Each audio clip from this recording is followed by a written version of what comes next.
Bonjour tout le monde, c'est Angelo Rubino. On filme aujourd'hui l'épisode 4 de notre podcast Un Expresso avec Angelo, qui est disponible et très facile à retrouver sur plusieurs plateformes. Cliquez rubinoshoes.com/Spotify, /Apple, /YouTube. Allez mettre un petit commentaire, un petit like, c'est super apprécié. Namasté.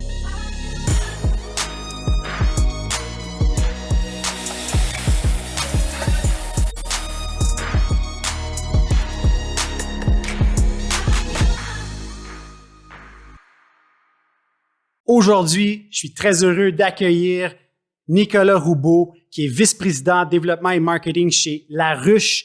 C'est un organisme à but non lucratif qui est spécialisé en financement participatif. En quelque sorte, c'est notre Kickstarter à la québécoise, mais encore plus. Alors, on va en parler tantôt. Bonjour, Nicolas. Hey, bonjour, Angelo. Merci de m'avoir. Écoute, je suis super content d'être là. Quand tu m'as parlé d'un espresso, moi, je bois du café constamment, fait que j'ai vraiment aimé l'invitation. Ben c'est ça, là. Ben hein? oui. On a notre petit expresso. On va faire la dégustation parce que aujourd'hui, le café, c'est de café foncé. OK. Donc, on m'a envoyé ça, c'est une compagnie québécoise. J'ai reçu ça en 2 jours. Fait que là, on fait la promotion d'un café qui est d'ici, là, une marque café foncé. Donc, on goûte à ça. C'est quand même très bon. Ouais. Toi, es-tu un fan de café, Nicolas? Oui. Écoute, ma blonde est complètement déçue de moi parce que je bois 6 à 7 cafés par jour. Fait que, tu sais, c'est comme un running gag. Là, t'es rendu à combien de café aujourd'hui? Mais moi, je bois café espresso, pas de lait. Fait que ça me convient parfaitement. Donc, l'émission était faite pour toi, Nick. Faite pour moi. Là. C'est comme un marketing qui me parlait. Là. J'étais à distance, j'étais comme « I gotta participate ». Fait qu'avant de parler de La Ruche, là, j'aimerais ça apprendre à te connaître. Tu es aussi le fils d'un immigrant. Oui. Ta mère est chilienne, ton père est australien. Oui. Ça, c'est pas mal cool. Ton nom de famille est italien. Oui. Fait que c'est quoi exactement ton background? Écoute, je suis un melting pot. Quand il y a les Olympiques, je suis content pour plein de pays différents. Fait que, oui, c'est ça. Ma mère est chilienne, est d'origine italienne aussi, et mon père, australien, est d'origine italienne. Pour la petite histoire, il paraît que mon arrière-grand-père voulait aller aux États-Unis, puis s'est trompé de bateau, America, Australia, puis il est allé sur le mauvais bateau, puis s'est retrouvé en Australie, puis là, c'était loin. Fait qu'il a fait sa vie en Australie. Mais la diaspora italienne qui est partout dans le monde, ouais. Il y a comme encore plus d'Italiens alentour du monde qu'en Italie. On a aussi d'autres points en commun au niveau de notre parcours professionnel un peu. On s'est connus parce que tu as travaillé dans le domaine du droit, entre autres Davies, Wards, Phillips & Weinberg. On va dire un petit shout-out à Léon Moubayed. Oui, salut Léon. C'est un très bon ami à moi. En fait, mon meilleur ami. Tu as travaillé comme directeur national senior des clients et marché planificateur stratégique chez McCarthy Tétrault. Ouais. Donc, tu as été dans le domaine juridique ouais. au niveau du marketing. C'est quoi que tu faisais exactement? Écoute, j'aidais vraiment les avocats à penser à comment aller chercher des nouveaux clients. On s'assoyait à penser à des stratégies, que ce soit en lien avec les besoins des clients, en lien à se rapprocher des clients. À la base, c'est une business de relations, les services juridiques, et une business de confiance. Il faut que tu aies confiance dans le bureau avec qui tu vas faire, confiance en l'avocat que tu vas faire. Il n'y a personne qui appelait chez McCarthy pour dire « Hey, allô, réception, j'ai une transaction de 100 millions de dollars, à qui je peux parler? » Non, tu connais déjà la personne parce que tu as établi un lien de confiance, il y a quelqu'un qui t'en a parlé. Puis, ça, la référence dans ce domaine-là est très gros. Fait que nous, le but, c'était de mettre en évidence leur expertise, leur expérience dans le marché, puis aussi de les mettre en relation, de créer des relations. Donc, il y avait beaucoup d'événementiels avant pandémie. Là. Ouais. Fait que là, je sais pas comment... On s'est croisés dans plusieurs événements. Exactement. Je pense que ça faisait partie de ta job. Exactement, ça faisait partie de ma job. Fait que ça, c'était ça, 15 ans d'expérience dans le domaine du marketing. Ouais. Comment est-ce que tu vois ça en 2021, le marketing? Parce que le marketing, là... C'est très large. C'est ça. C'est très large. Puis tu sais, le marketing qu'on faisait dans un bureau d'avocat, c'est complètement différent du marketing que toi, tu fais. De retail. Exactement. Mais je pense qu'à the end of the day, ce qui se rejoint, c'est les besoins du client. Comment est-ce que you're solving a problem, tu as une solution pour ces clients-là, que ce soit des souliers, que ce soit des services juridiques, que ce soit ce qu'on fait à La Ruche. On essaie de matcher nos services avec une solution qui est bonne pour un prospect ou un client potentiel. Là. Moi, qu'est-ce que je pensais beaucoup au niveau de 2021, c'est quoi le why, le purpose, c'est quoi la raison d'être d'une entreprise? Puis quand ton marketing est comme en lien avec ça, là, c'est comme un match made in heaven. Oui, je pense que ça interpelle de plus en plus les clients. Ils veulent contribuer à une compagnie qui a les mêmes valeurs que eux. Fait qu'au-delà du produit ou du service, il faut que la compagnie a des valeurs claires et nettes qui permettent à la personne de dire « je suis prête à mettre mon argent là-bas ». Fait que ça, tu as raison, je pense que c'est quelque chose de nouveau. Puis l'autre chose qui est nouveau, c'est tout l'avènement des données. Toutes les données qui sont disponibles qui permettent de cibler les clients potentiels, même au niveau des valeurs. Tu sais, les gens qui suivent des groupes éco-responsables ou je sais pas trop, ben là, il y a des produits éco-responsables qui leur sont pitchés. Fait que ça accélère la croissance potentielle. Ça te permet d'avoir une publicité qui va être plus ciblée pour ton marché plutôt que d'aller large. Puis ça, on le voit beaucoup avec tout ce qui est digital marketing.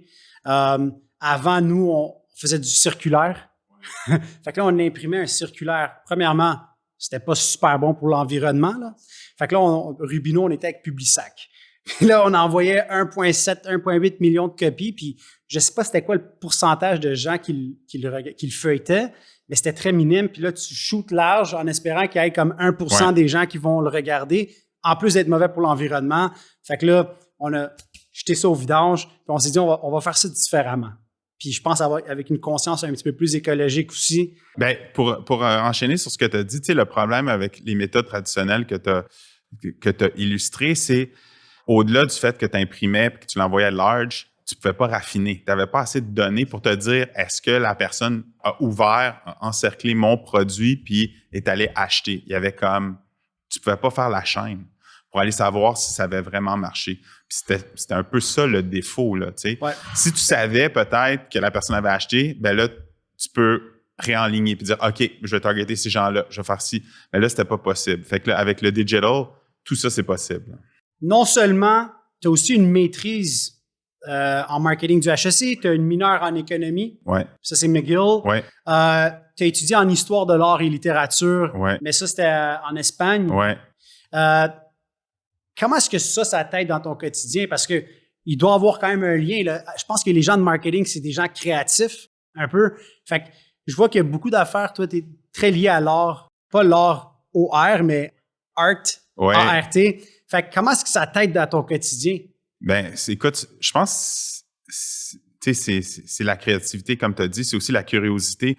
Moi, j'aime le talent, j'aime la beauté. Puis la beauté, ça me donne des idées, ça me permet d'explorer des nouvelles choses, ça me permet de connaître des fois des nouvelles cultures, des nouvelles façons de faire.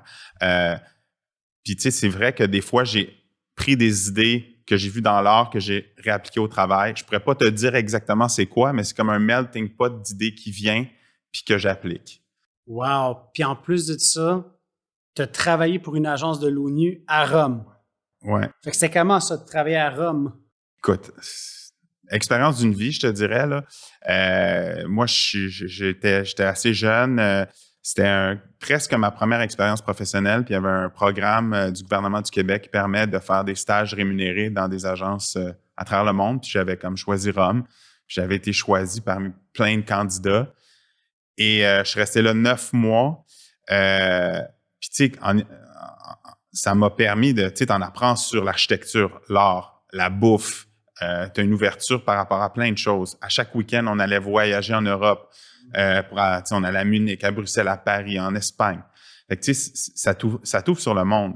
Tu sais, moi, chaque voyage que j'ai fait dans ma vie, ça m'a donné des idées. Je suis revenu comme avec de l'espoir sur plein d'affaires. Je pourrais faire ça, je pourrais faire ci.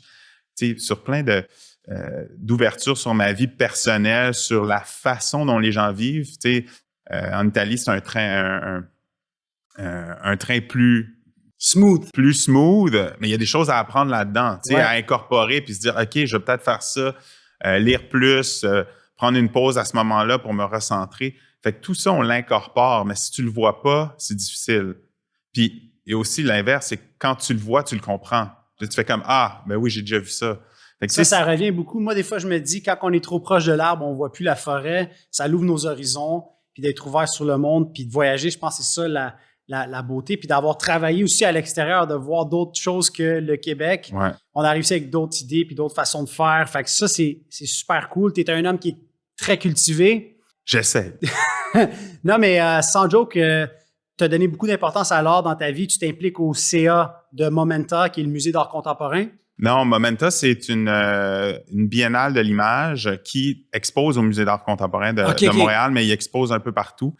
Donc, c'est un événement biannuel d'art visuel. Fait que c'est vraiment, il y a plus de 200 000 personnes qui y vont à chaque 2 ans. Donc, c'est à chaque 2 ans. Puis là, la prochaine édition, c'est du 8 septembre au 24 octobre 2021. Mais il y a, tu sais, je suis sûr que tu n'en as jamais entendu parler, mais dans le monde, organiquement, on entend parler, puis c'est exposé partout à travers Montréal. Alors, les gens, sans le savoir, consomment un peu de ça. Oui, exactement. Parce que tu es impliqué dans d'autres conseils d'administration. Oui, je suis aussi à l'École supérieure de ballet du Québec.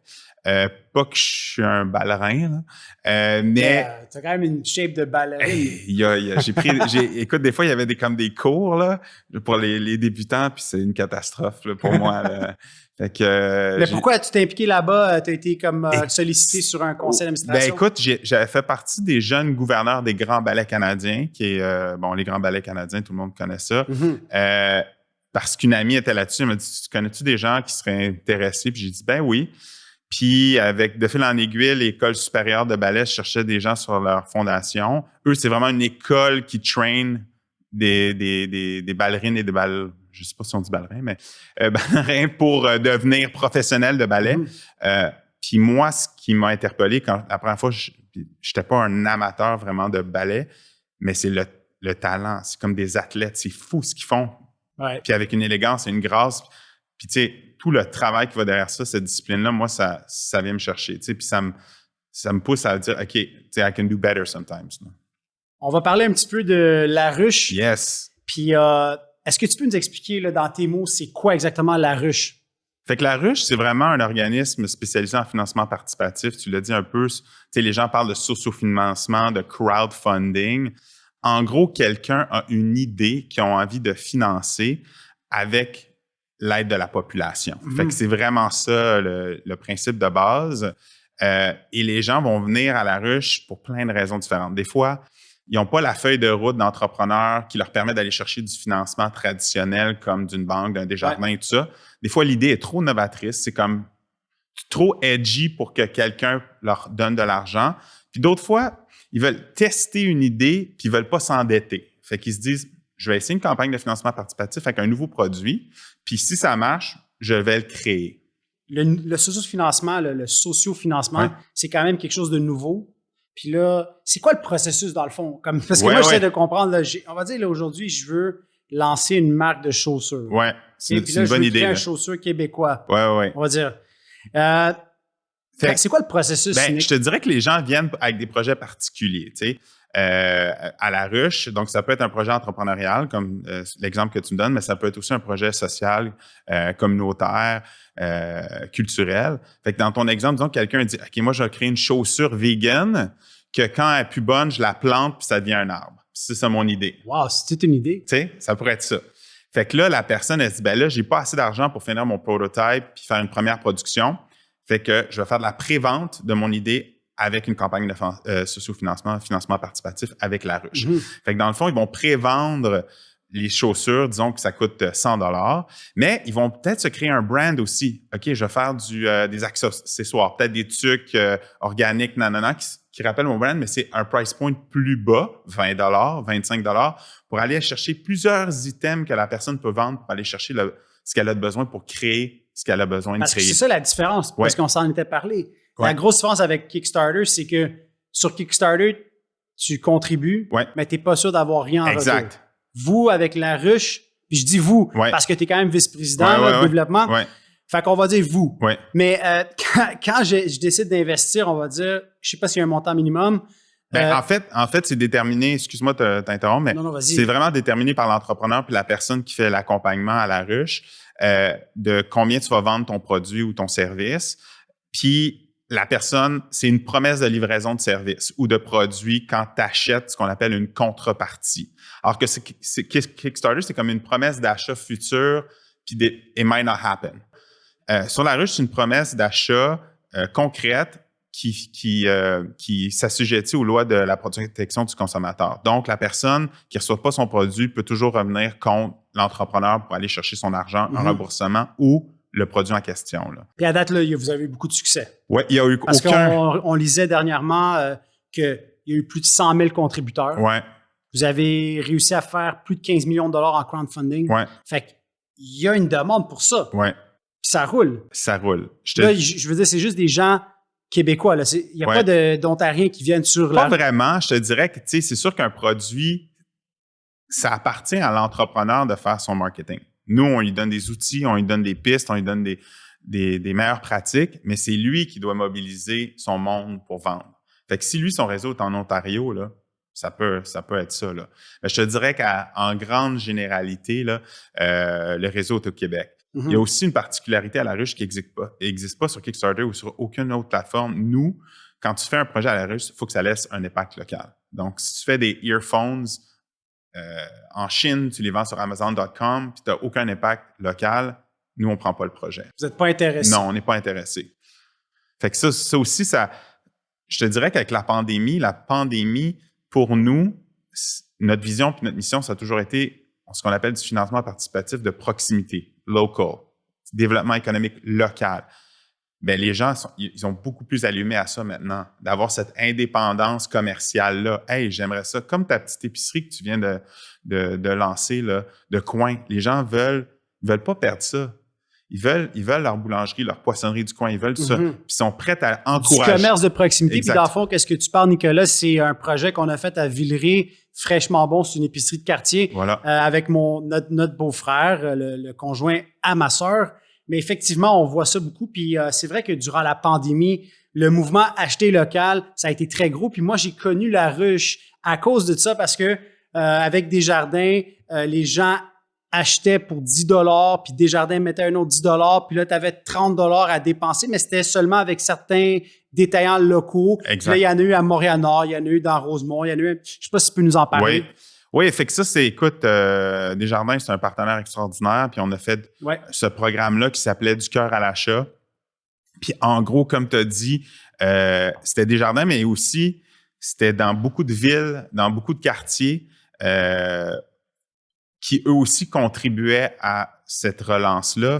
Par exemple, toi, Angelo, t'achetais pour 20 $ à ton épicerie locale. Mm-hmm. Ben, la ville ou la Société de développement commercial local, la MRC, le quartier donnait un 10 pour ton pouvoir d'achat. Fait que toi, tu avais 30 $ de pouvoir d'achat.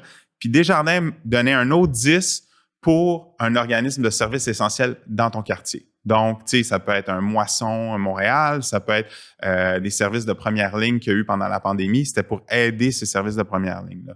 Fait que ça a vraiment mobilisé le citoyen, la ville, Desjardins pour, tu sais, aider tout cet écosystème-là de proximité-là pendant la pandémie. On a fait 105 campagnes d'achat local à travers le Québec. Puis c'est plus de 10 millions à peu près qui a été mobilisé pour des commerçants locaux. C'est fou, là, tu sais. Fait qu'il y a des gens carrément qui ont survécu grâce à ça. Bien, c'est une bonne... Écoute, on n'a pas de stats là-dessus, mais je te dirais qu'on a fait partie de la solution. Tu sais, humblement, je pense qu'on essaye toujours d'avoir des idées créatives à la ruche pour aider l'entrepreneuriat, les commerces locaux. Puis si on a pu aider certains commerces à comme survive for a few months, bien, on est super contents. Parce que c'est des idées novatrices. Ouais. C'est une plateforme qui permet de faire plus que juste je mets un produit puis j'essaie d'aller chercher du sociofinancement comme durant la pandémie. Fait que ça, j'ai trouvé ça merveilleux. Puis moi aussi, j'ai contribué en achetant des coupons.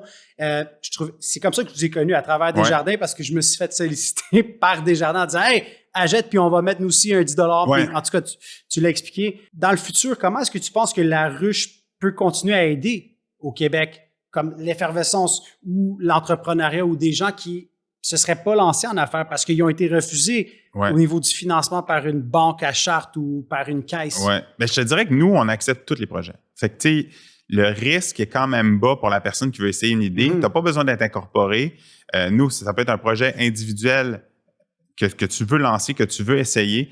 Nous, on accepte des projets de coop, OBNL, n'importe quoi, tant que tu veux financer une idée. Puis nous, on t'aide à faire cette structure-là.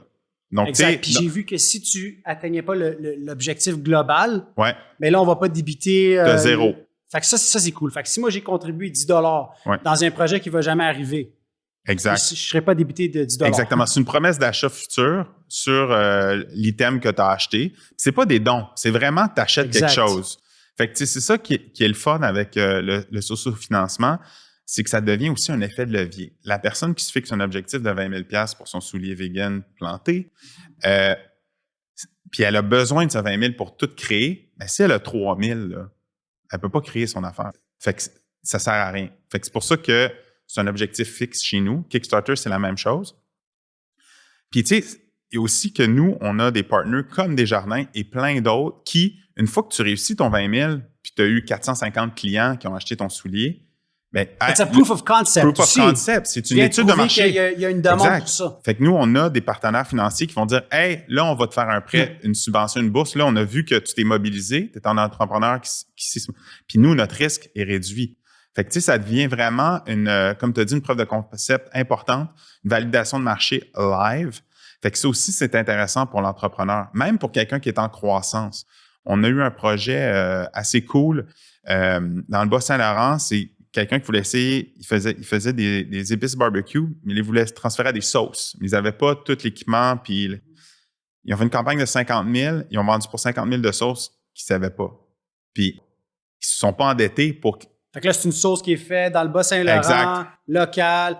Fait que ça, c'est cool. C'est carrément, ce que je vois, c'est que la ruche, c'est carrément une vitrine. Ouais. Parce que tu peux aller promouvoir une idée, un concept, un produit, et le faire connaître, parce que j'imagine que vous avez beaucoup de visites sur votre site. Oui, c'est à peu près 40 à 50 000 visiteurs uniques par mois. Mais tu sais, c'est vraiment en lien souvent avec les campagnes. Il y a des gens qui reviennent pour voir ce qui se passe, surtout au niveau de l'achat local.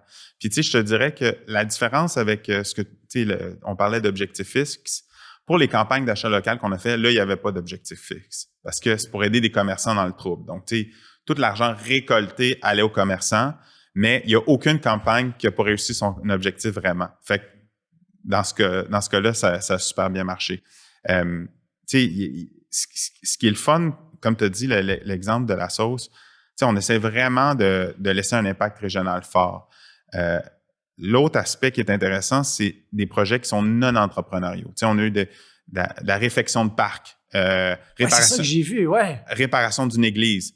Mais ça, ce que ça fait, c'est que ça crée un endroit où les gens aiment vivre. Ils ont envie d'être là, mais ce qui génère des commerces, qui génère d'autres projets. Fait que, tu sais, les gens, quand ils améliorent leur milieu, ils ont envie d'être là, ils ont envie d'être consommés là, ils ont envie de créer là, ils ont envie de développer là. Fait que tout, c'est comme un écosystème organique de développement qu'on essaie de créer là. C'est incroyable. Ça veut dire que si moi, exemple, je trouve que la paroisse dans mon village est en décrépitude, puis je me dis, bon, mais c'est un patrimoine, là, tu sais, je peux arriver puis partir une campagne de financement sur. C'est ça qui est cool. C'est pas juste pour des entrepreneurs. C'est place where people get together, puis on essaie de backer un projet ensemble. Puis ce concept-là, c'est incroyable. Puis j'ai trouvé ça absolument novateur. Puis ça fait quand même quelques années que ça existe. Mais la pandémie vous a comme donné du vent dans les... tu sais, pour certaines personnes, ça a été vraiment une tragédie. Pour nous, ça a été un peu une opportunité. Les campagnes d'achat local, on n'en faisait pas avant la pandémie. Fait que ça a été une nouveauté qui nous a aidé justement à se rendre un peu partout au Québec puis à être pertinent. Puis c'est ça qu'on veut être. On veut être pertinent. On veut aider le développement local.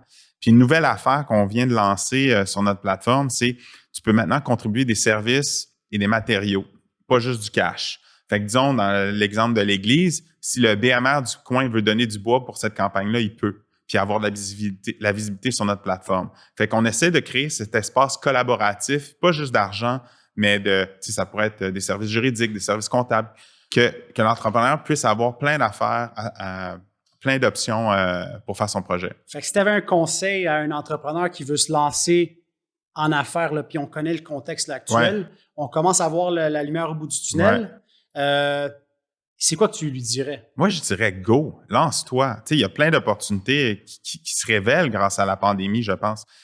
Puis, ce que je vois, moi, avec les entrepreneurs à qui je parle, c'est le focus. ils ont tellement d'affaires à faire qu'ils perdent un peu le focus de ce qu'ils voulaient faire au départ.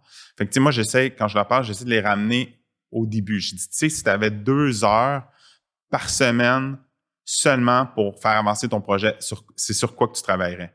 Bien là, ça t'enlève pas mal d'affaires. Tu sais, tout le superflu, tu fais que non, il faut vraiment que je me concentre là-dessus, là, sinon ça ne marchera pas. Mais moi, qu'est-ce que j'ai réalisé, que c'est quand tu veux te partir, là, des fois, c'est dans les petites choses que les gens ils se disent « Ouais, mais ça, c'est moins important. » Des fois, c'est les petites choses qui sont importantes, tu sais, pour partir, pour se faire connaître, tu sais, prendre le temps de parler à des gens, serrer des mains, peut-être maintenant avec un peu de purelle. Mais souvent, les gens, ils veulent pas faire le legwork. Ben, c'est ça. Nous, la ruche, on n'est pas là pour faire le legwork de l'entrepreneur ou de la personne qui fait le projet. Fait que ça aussi, c'est un test. C'est un test pour la personne. Si la personne, elle réussit pas, ben, de self-reflection, tu sais, à avoir là-dessus, qu'est-ce que j'ai pas réussi à faire, là? Puis on apprend de ces erreurs-là, là. Je pense que ça, c'est super important, là. On est à un Expresso avec Angelo. Yes. Tantôt, on est allé dans notre entrepôt, on t'a donné un petit tour, comme on dit, parce qu'on fait ça avec nos invités. Très impressionnant. Merci. Je suis super honoré que tu aies accepté l'invitation. Fait que là, tu as eu une paire de suites. Tu as choisi quelque chose? Oui, j'ai choisi des Lacoste un peu fresh. Je sors ça. Alors, très Nick hot. qui nous montre ça pour les gens qui nous écoutent en balado, là. Une paire de Lacoste Nice White Sneakers qui flash. C'est parfait pour le retour bientôt. Des terrasses. Des terrasses ou, tu sais, de voir du monde. Je suis content parce que j'ai pas pu m'habiller bien depuis 1 an et demi. Là, fait que là, je suis bien équipé grâce à vous. Ouais, ben écoute, tu vas être un bon ambassadeur, je pense. Yes, absolument. Puis on a aussi un segment express parce que c'est un expresso avec Angelo. Fait que je te pose des questions en rafale. Parfait. Puis tu choisis, mais on peut avoir aussi des discussions. Ouais. On commence. Yes. Si je te dis Canadien ou Impact? Ah, moi, je suis un Canadien. Là. Je suis vraiment un Canadien, là, bord en bord. T'es un fan de hockey. Ah oui, j'écoute tous les matchs, toutes les tribunes, tous les articles. Je suis comme... Ouais, fait que je suis vraiment... J'aime l'Impact, mais Canadien, number one. T'as Canadien tatoué sur le cœur. Ouais, absolument. Fait que si t'avais à choisir entre du sport ou de l'art? Hey, ça, c'est tough.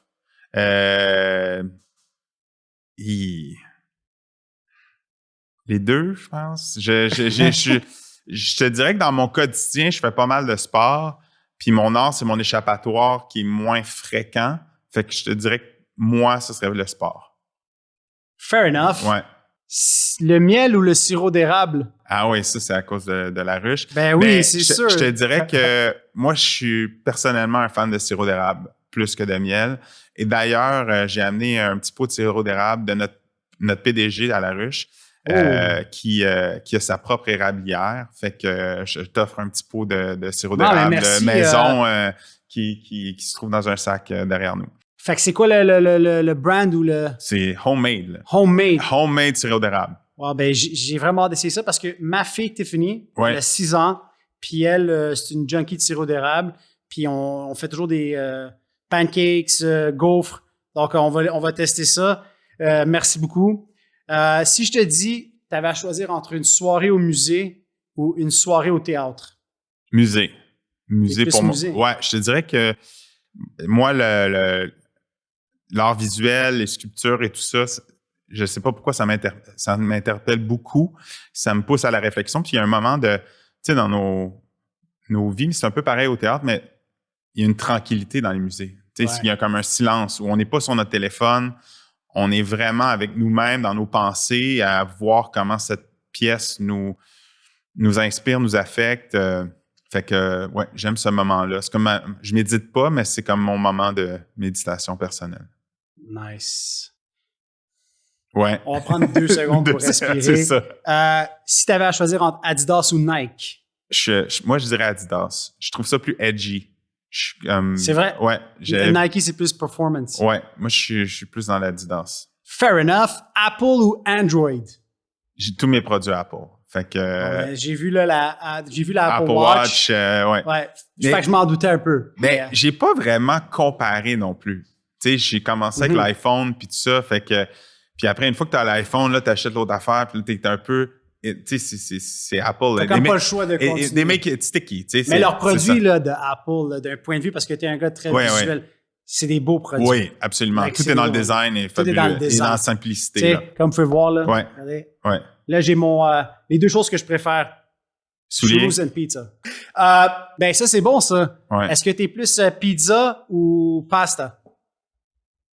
Oh, very close, mais pizza. Ah pizza. Ouais, moi aussi. Il y a une nouvelle pizzeria qui est ouverte dans mon coin, Gentile Pizza. Gentile. Mais il y avait aussi un restaurant, là, mais incroyable. Je te la conseille fortement. Ben, je vais essayer ça parce que moi, là, j'adore aussi vraiment la pizza. C'est comme incroyable. Puis là, je suis dans le coin du plateau. Ouais. Puis là, j'ai découvert une pizzeria qui s'appelle Stella. Puis il ouvre une deuxième. Puis là, j'ai vu une des propriétaires qui est Nathalie. On s'est jasé. Puis j'étais comme, hey, c'est vraiment cool. Puis là, je dis, en plus, t'es québécoise. Puis tu fais des pizzas comme ça. Puis là, elle m'a dit, ouais, mais mon partner, c'est un Italien. Okay. Puis j'ai vraiment aimé ça. Fait que les restaurants, ils vont réouvrir. Ouais. Les terrasses. Fait que là, on va continuer d'encourager. Fait que c'est bon qu'on a fait un shout-out là, parce que allez acheter des pizzas puis tout ce que vous je aimez. pense que la pandémie, ce que ça fait, c'est aussi, ça a révélé les gens qui ont voulu évoluer. Tu sais, tout le take-out a complètement évolué. Il y a des gens qui n'en avaient pas. Puis il y en a qui ont... Moi, j'ai parlé à des restaurateurs et ils me disent, je fais quasiment plus d'argent en take-out que je faisais avant. Mm-hmm. Mais je vais être content quand les gens vont revenir. Mais tu sais, je faisais pas ça avant. Puis je suis content de maintenant m'avoir organisé de ce côté-là. Fait que tu sais, il y a comme des opportunités partout. Ça nous a forcé à... Tu sais, c'est un petit peu impopulaire de dire ça, mais à se réinventer. Puis pour Rubino, ça a été un petit peu la même chose. 5% de notre business était en ligne. Maintenant, c'est plus que 20-25% qui se fait en ligne. Puis ça nous a forcé à dire, tu sais quoi, il faut qu'on expédie le même jour. Les gens, là, ils veulent ça. Tu sais, les gens, quand ils achètent en ligne, là, leurs attentes sont différentes. Fait que ça nous a forcé à nous sophistiquer. Puis, tu sais quoi, les magasins ont réouvert. Les gens sont au rendez-vous, puis on les remercie. Mais les gens continuent à acheter en ligne. Fait que il y a cette synergie-là qui est comme incroyable. Puis il y a beaucoup de gens qui n'auraient jamais été dans un magasin Rubino. On ne va pas se le cacher. Mais là, ils nous ont connus à travers notre plateforme rubinochoose.com. Puis là, ils vont aux deux places. Fait qu'ils sont rendus omnichannel, comme on dit. Fait que ça, c'est vraiment cool. Fait que la pandémie, ça n'a pas juste des points négatifs pour les entrepreneurs ou pour les détaillants comme nous. Des fois, ça te force à faire des changements. Je pense que ça te force à évoluer. Puis, tu sais, je pense que des gens comme toi, des gens comme Desjardins ont compris ça puis veulent aider ce mouvement-là de se réinventer. Donc, tu sais, c'est là-dessus que, tu sais, on parlait d'entrepreneuriat, mais je pense qu'il y a plein d'opportunités maintenant qui sortent de la pandémie. Là. Incroyable. Puis, c'est ça que je dis aux gens. Puis c'est soit que tu t'adaptes ou tu finis par mourir. Exact. Puis c'est dans ces moments-là plus difficiles qu'il y a des opportunités. C'est pas quand tout va super bien qu'il y a les meilleures opportunités puis les meilleurs deals à faire. Fait que nous, on a été en mode acquisition, on a été en mode expansion. Puis nos choses n'ont jamais été aussi bien que maintenant. Fait que, puis ça, c'est sûr que c'est grâce à nos clients. Puis aux gens qui ont dit, tu sais quoi, je vais commander d'un détaillant québécois. Puis en même temps, j'ai eu un aussi bon service que si j'avais commandé ailleurs. Fait qu'on a été très chanceux, je dirais, puis on est blessed. Puis les gens au Québec, il y a eu ce mouvement-là. Absolument. Là. Puis tu sais, là-dessus, je te dirais que nous, on continue avec nos campagnes d'achat local. On en a une 15-20 déjà comme dans le collimateur qui continue cet engouement-là. À Verdun, ils sont rendus à leur 4e campagne d'achat local. Fait que, tu sais, puis je pense que la population a envie de continuer à encourager leur commerce pour sortir de cette pandémie, puis ultimement retourner dans ces commerces-là, tu sais, puis vivre leur vie de quartier. Je pense que c'est ça qui est important. J'ai eu Peter Mamas, le dernier épisode. Retournez en arrière, vous allez voir l'épisode avec Peter Mamas, qui est fantastique. Ils ont comme 300 restaurants. Puis lui, il s'attend justement à ça, là, un retour des années 20. Là, les gens vont sortir. Les années folles, les gens vont sortir. On a été comme un petit peu encabanés. Puis là, c'est le retour en arrière. Fait que ce commerce-là de proximité où est-ce que tu allais chez ton boucher, tu allais chez ton vendeur de chaussures, c'est le retour à ça carrément. Fait que moi, je pense que c'est loin d'être mort, le brick and mortar ou le magasin physique. Je pense que c'est loin d'être mort parce que les gens ont besoin de ce contact-là. Fait que c'est comme une sortie, right? Magasiner, là, c'est devenu une sortie. Fait que non, moi, je pense que ça va être fort, ça va continuer à être fort. Puis les gens, les chaussures, c'est sûr que c'est un besoin essentiel. Là. On s'entend, c'est comme essentiel. Fait que c'est commodity. Les gens, ils vont continuer à en acheter en ligne. Mais le feeling d'aller en magasin, de pouvoir essayer différents modèles, puis tout ça, ça va rester. Puis nous, on est très confiants que ça va revenir comme aussi bon, sinon mieux qu'avant. Fait que... Moi, s'il y a une chose que j'ai trouvé positive de cette pandémie-là, c'est justement de ramener les consommateurs à penser à l'impact qu'ils ont avec leur dollar localement. Tu sais, comme Rubino, c'est une compagnie familiale québécoise, ben de mettre ton argent là à place de le mettre sur Amazon, ça fait une grosse différence. Ça fait une grosse différence pour les jobs ici, les jobs chez Rubino, tes fournisseurs, tout ça, toute cette chaîne de valeur-là qui est créée par une entreprise comme la tienne, ben ça a un impact partout. Puis, mais on l'oubliait. Puis même nous, on a été conscientisés, mais le fait est que l'entrepreneur ici, là, que quand tu vas l'encourager, ben lui, il paye un loyer ici. Il a un local commerçant, il paye des taxes d'affaires, il paye des taxes de vente, il paye, tu sais, Amazon, là. Ouais, c'est ça. Tu sais, il ne paye pas d'impôts là, au Canada. Alors, c'est ça qu'on essaie de dire, mais je pense que les gens sont plus conscientisés aujourd'hui que jamais. Mais en même temps, Amazon t'a forcé toi à améliorer tes façons de faire. Fait que c'est ça. Tu sais, on va leur donner, comme les Uber, là, tu sais, Uber est arrivé disrupteur complètement, mais là, tous les taxis maintenant ont des apps, ils ont toutes des affaires de carte de crédit. Mais le service est rendu bien meilleur avec Diamond ou... Puis tu sais, c'est ça que ça fait aussi, la compétition. Mais moi, j'ai toujours dit ça. Ouais. La compétition, là, c'est bon, parce que ça t'aide à t'améliorer puis à devenir plus sophistiqué, parce que sinon, tu vas disparaître. Exact. C'est ça la réalité des choses. Adapt or die.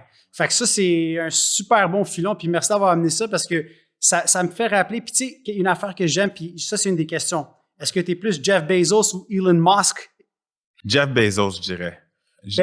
Moi aussi. Ouais. Puis Elon Musk, il est un petit peu dans les nuages. Ouais. Mais Jeff Bezos, qu'est-ce que j'ai aimé, c'est que quand il a commencé, il a dit, nous, on va être, au lieu d'être comme driven par la compétition, nous, on va regarder nos consommateurs. C'est quoi qu'ils veulent. Puis c'est ça qui nous a fait réaliser, il faut qu'on en donne plus. Il faut qu'on soit... Puis pas regarder qu'est-ce qu'ils font nos compétiteurs, mais plutôt de redonner à nos consommateurs, à nos clients. Oui. Mais ce que j'aime aussi de lui, c'est, de ce que j'ai lu, je ne connais pas personnellement, mais on dirait qu'il y a une certaine humilité aussi dans sa façon d'agir. Il a souvent dit qu'il savait que sa business allait sûrement mourir à un moment donné, que quelqu'un allait le dépasser, puis il était conscient de ça. Mais while he's here, he's trying to do the best he can pour ses consommateurs-là. C'est exactement ça. Si tu avais à choisir entre Espagne ou Canada? Oh! Pour vivre ou pour... Pour vivre, pour voyager, mais si tu vis au Canada, on va dire pour vivre. Ben moi, j'adore Montréal, j'adore le Canada. Je veux dire, moi, j'adore la vie qu'on a. On a une vie privilégiée à Montréal. On peut marcher pas mal partout, se sentir en sécurité. On voit ce qui arrive dans le Moyen-Orient en ce moment. C'est quelque chose qu'on prend pour acquis, mais il faut pas le prendre pour acquis de ce sentiment de sécurité-là, de pouvoir se promener un peu partout, de pas se sentir quand même en danger. Puis ici, la bouffe, il y a quand même un aspect culturel super important. Puis l'identité québécoise, elle est fun. C'est une des raisons que je m'implique dans l'art. Il y a aussi ça, c'est l'art, c'est identitaire. On s'identifie à des choses que les gens font. Puis oui, OK, ça me ressemble, Fait que oui, moi, je choisis Canada, Québec. Mais c'est ça qui est cool quand on voyage.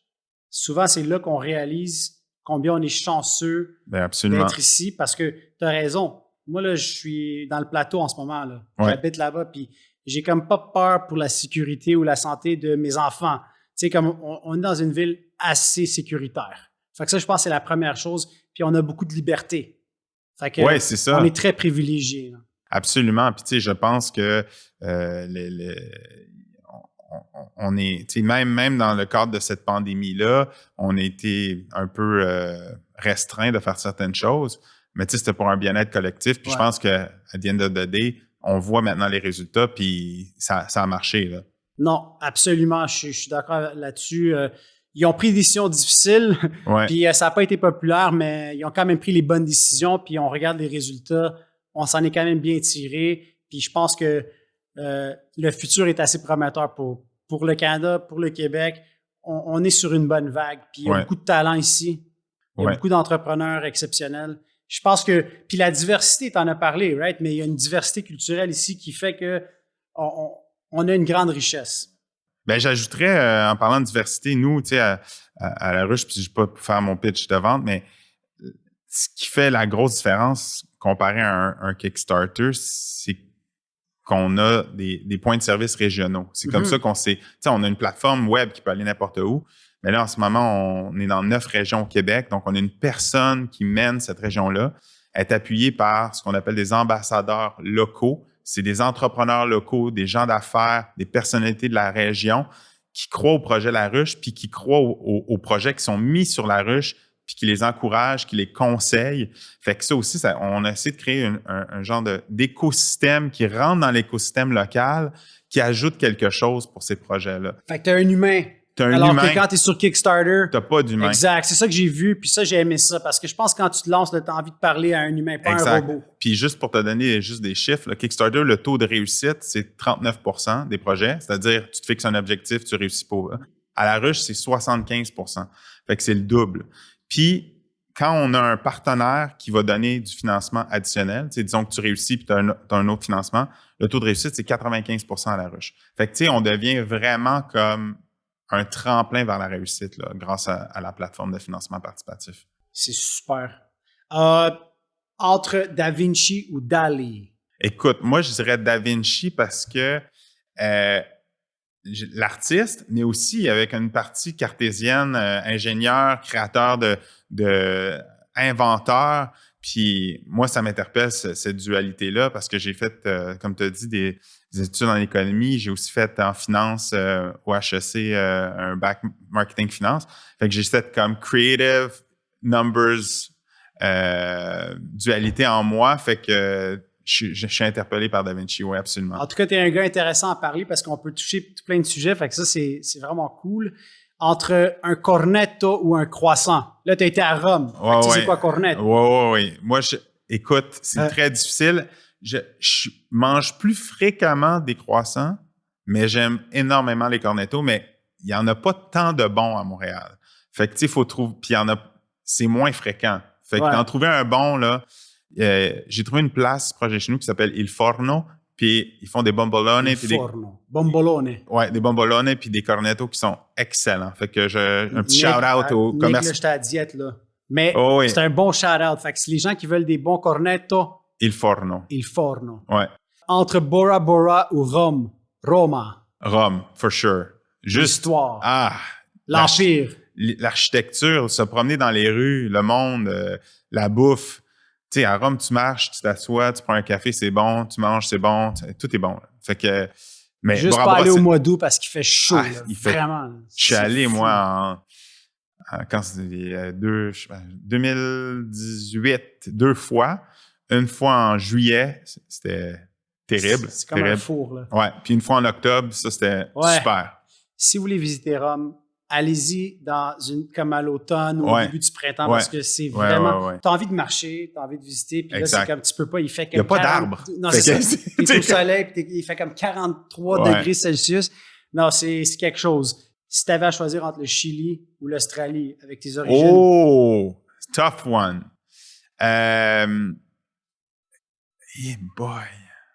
Je pense que je dirais l'Australie et parce que je suis allé plus souvent puis je connais mieux l'Australie. Mais ça pourrait être, le Chili, ça pourrait être intéressant. Est-ce que tu es un gars crypto? Oui, je suis un gars crypto. Oui? Je suis un gars crypto. Mais c'est récent, là. Ça fait moins d'1 an, mais je suis là-dedans, là. Je crois que c'est, disons, puis là, on parle de la crypto-monnaie. Oui. Tu crois que ça peut être comme dans le futur, là, on va être sur... Ce que je vois, c'est... Je pense qu'il y a à peu près 2 % de la population mondiale qui connaît ou touche les cryptos en ce moment, donc c'est pas beaucoup. Dans ce 2 %-là, 80 % ont en bas de 30 ans. Fait que je me dis, à un moment donné, ces gens-là, on va avoir pas mal d'argent, puis des entreprises vont vouloir avoir cet argent-là pour qu'ils dépensent sur des produits, des services. Alors, si tu peux pas leur donner accès de dépenser cet argent-là, ben peut-être que tu vas perdre une opportunité d'affaires plus tard. Fait que les gens qui vont être first to market à accepter ça, ben c'est une facilité de paiement. Ben moi, je pense que oui. En ce moment, c'est dur d'accepter ça à cause de la volatilité. Un jour, ça vaut 50 000, le lendemain, ça vaut 30. Mais effectivement, quand ça va être plus stable, je pense qu'on devrait commencer à accepter Ouais. des coins. Puis si moi j'ai une idée, exemple, Nicolas, de Ouais. lancer le Rubino Coin. Ouais. Puis là, je t'appelle. Là. Toi, tu peux m'aider à mettre ça sur la Eh ruche? boy, ça faudrait déterminer c'est quoi que tu vas vendre. Tu vas vendre le coin, mais quel problème es-tu en train de résoudre? Décentraliser l'argent des... Faudrait que tu m'appelles. OK, on va s'appeler Nicolas. Ouais. Mais juste, le nom est bon. Déjà en partant, The tu sais, Rubino Coin. tu sais qu'en partant, ça peut être excellent. Un J'ai bon nom. pensé à ça on the fly. Ouais. Fait que s'il y en a qui veulent un partenariat pour Ouais, lancer c'est le ça, Rubino là. Coin, allez-y, Mais appelez-moi. Si tu peux être encore plus cool, tu peux être le Rubino NFT. Tu sais, NFT. ouais. Ça aussi, hein, d'ailleurs, NFT, là, c'est ça le futur? Ben, je pense que, tu sais, on le sait pas, mais, tu sais, d'avoir de l'art numérique, à quelque part, il y a des gens qui vont l'acheter. Moi, ce qui me fait peur, c'est que les prix sont fous en ce moment sur certains NFT.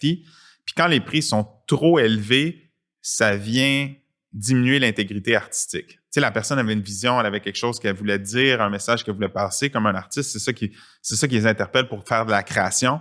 Mais quand tu vends ta création 50 millions, là, tu fais « Ah, ben je vais faire une autre création comme ça ». Fait que l'originalité, l'intégrité, pour moi, il y a un danger, là.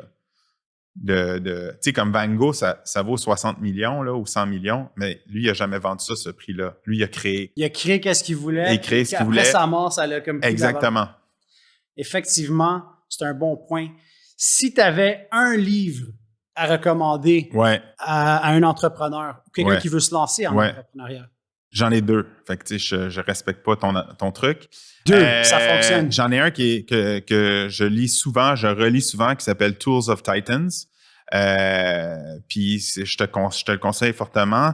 C'est un livre de Tim Ferriss qui a écrit The 4-Hour Workweek. Il y a quelqu'un qui est ici, là, qui est notre producteur de un Expresso avec Angelo. Son nom, c'est Francis Parent-Valiquette. Okay. Et lui, qu'est-ce qu'il fait? Là, sa business est incroyable. Okay? Lui, il aide des entrepreneurs comme moi à lancer leur podcast. Ouais. Puis lui, il n'arrête pas de me parler de Tim Ferriss. Bon. Fait que shout-out à Francis Parent-Valiquette. Fait que toi, le livre... Tools of Titans. The Tools of Titans. Ce qui est intéressant, c'est un livre d'à peu près 1000 pages où en fait, il résume ces entrevues podcasts qu'il y a avec... plein d'entrepreneurs, plein de monde. Toutes des gens qui ont réussi dans des sphères différentes. Ça peut être des Olympiens, ça peut être des gens de la business, ça peut être... puis ils leur posent souvent les mêmes questions pour pouvoir comparer. Fait que ça, c'est super intéressant. Donc, tu sais, s'il y a un personnage qui t'intéresse pas, ben tu sautes, tu vas au prochain. C'est 4 pages par personne. Fait que ça, c'est... Tools of Titans, puis dans le fond, c'est des gens qui réussissent. Parce que Francis m'a parlé un petit peu de Tim Ferriss. C'est des gens qui réussissent dans tous les domaines, dans plusieurs domaines. Fait que ça, c'est un super bon filon pour nous, Nicolas. Parce que moi, c'est une affaire qui était vraiment importante dans ma vie. Je me suis recentré un petit peu il y a quelques années. Puis j'ai décidé de donner beaucoup plus d'importance à la famille, à la croissance personnelle, que ce soit autant l'entraînement physique, mental, la croissance personnelle, qui est comme super importante pour moi, plutôt que juste le succès, puis l'argent, puis la réussite. Comment est-ce que tu entrevois ça? Est-ce que c'est possible de réussir, puis à la Tim Ferriss, puis on va revenir sur ton deuxième livre. Oui, parfait. On fait une parenthèse. Ouais. Est-ce que c'est possible de réussir dans tous les domaines? Ben, je pense que c'est une question de focus. Hein.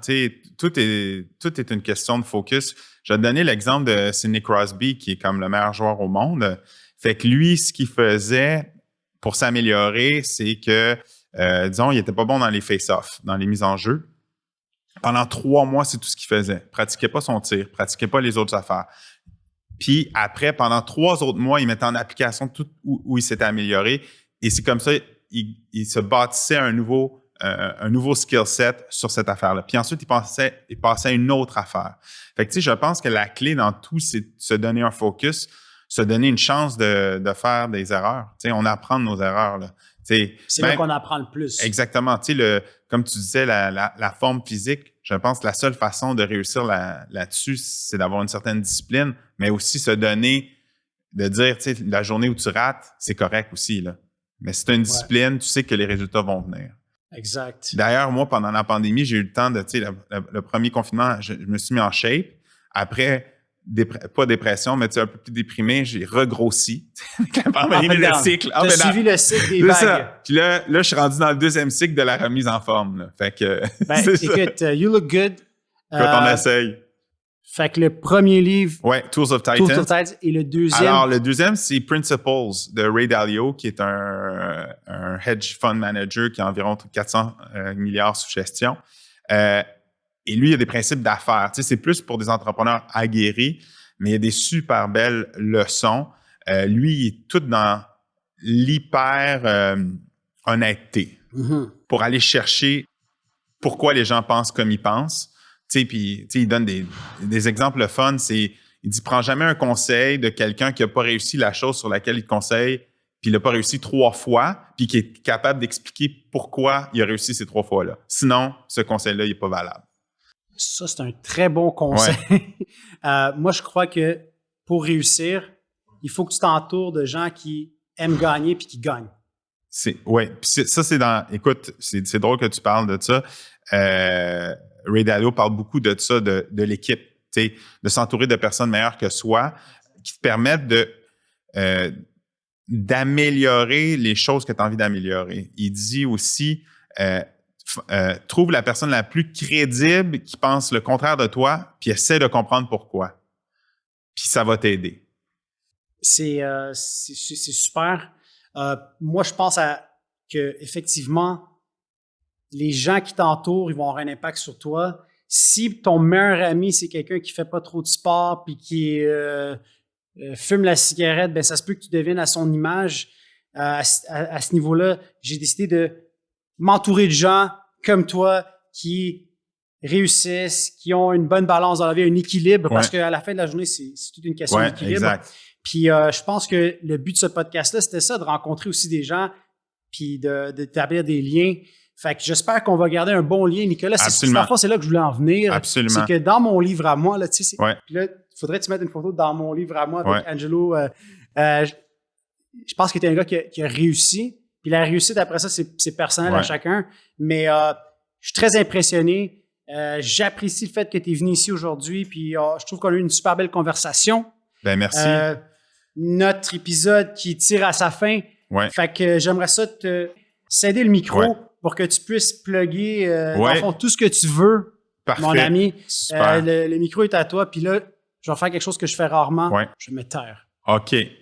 Ben, je t'ai amené un livre. Je t'ai amené Principles de Ray Dalio en guise de cadeau de cette belle invitation, puis pour l'espresso et les souliers. Wow. 2, tu sais, j'aimerais ça plugger encore Desjardins, juste dire que c'est un partenaire incroyable dans notre progression à La Ruche. Puis ils croient vraiment au développement local, que ce soit économique, que ce soit culturel, que ce soit social. Ils ont une volonté d'aider les régions. Puis à La Ruche aussi, on est appuyé par le gouvernement du Québec. Puis aussi, je veux donner un shout-out au gouvernement du Québec. On est appuyé par le ministère de l'Économie et de l'Innovation, puis le secrétaire à la Jeunesse du Québec. Et ils nous aident dans notre mission, mais ils nous aident aussi à financer des projets innovateurs, des projets jeunesse qui n'auraient jamais vu le jour si c'était pas de eux. Puis j'ai un projet à donner comme exemple que j'ai trouvé malade, puis je finis avec ça. Ça s'appelle les vélos off the grid. C'est 2 gars qui ont 22 ans, qui ont créé un vélo de spinning éco-responsable pour des gyms puis des écoles où l'énergie que tu crées pendant ton spinning est réinjectée dans ton circuit électrique, puis ça donne des crédits. Ça donne des crédits sur ta facture électrique. Fait que tu sais, des idées comme ça. Comment ça s'appelle? Off the grid. Off the grid. Vélo off the grid. OK, il faut que je check ça. Charles Couture et Sébastien Julien, je pense, c'est 2 entrepreneurs. Notre producteur va mettre le lien. Fait que ça, c'est super cool. Fait que c'est des idées de même. Moi, ça me motive. Puis, tu sais, c'est grâce à les gens qui contribuent, notre communauté d'ambassadeurs dont je t'ai parlé. Puis d'ailleurs, j'aimerais ça t'inviter à devenir ambassadeur de La Ruche Montréal si ça t'intéresse. Puis je pourrais te dire ce que ça implique. Et tu sais, nos partenaires comme Desjardins, le gouvernement du Québec, puis on a plein de partenaires locaux dans chacune de nos ruches, puis j'aimerais ça les remercier aussi. Là. Bien, écoute, merci pour cette invitation-là. Moi, j'accepte très fièrement d'être ambassadeur, avant même que tu m'expliques qu'est-ce que... C'est super, ça. J'adore votre mission. Je suis impliqué aussi avec Desjardins sur le conseil d'administration. C'est la caisse ici dans l'est de Montréal, qui est sur Récollet, Montréal-Nord. Fait que c'est pour ça que j'ai connu aussi la ruche. Puis qu'est-ce que j'ai aimé de Desjardins, puis moi aussi, je vous laisse là-dessus, c'est que Desjardins, c'est eux autres qui redonnent le plus localement. Puis quand on regarde là, leur comité de commandite et de dons, c'est incroyable. Premièrement, c'est une coopérative. Ouais. Fait que tout ce qu'ils ont, ben, ils redonnent localement pour des projets, des gens, des fondations. Fait que ça m'a permis d'être en contact avec plein de monde. Puis ce matin, j'étais en contact avec une autre fondation de Montréal-Nord. Puis ils m'ont demandé d'être coprésident d'honneur de leur campagne de financement. Fait que ça m'a permis d'avoir ces contacts-là, puis de moi pouvoir m'impliquer localement. Fait que je pense que c'est ça la clé de la réussite, c'est de redonner. Puis quand tu aides les autres, souvent, qu'est-ce qui arrive, c'est que tu t'aides toi-même. Oui, puis ça revient. Je pense que tout ce que tu mets dans l'univers, ça te revient à quelque part. Quand tu mets du bon, ça te revient. Je suis à 100% d'accord là-dessus. Fait que on va se quitter sur ces paroles. Yes. Et je vous dis que it's a wrap. Ciao, merci Nicolas. Merci j'espère à toi. Qu'on va se revoir. Ben oui, absolument. J'ai hâte d'aller prendre un drink sur une terrasse cet été quand ça va être permis. Puis on va célébrer la réussite de ton super podcast.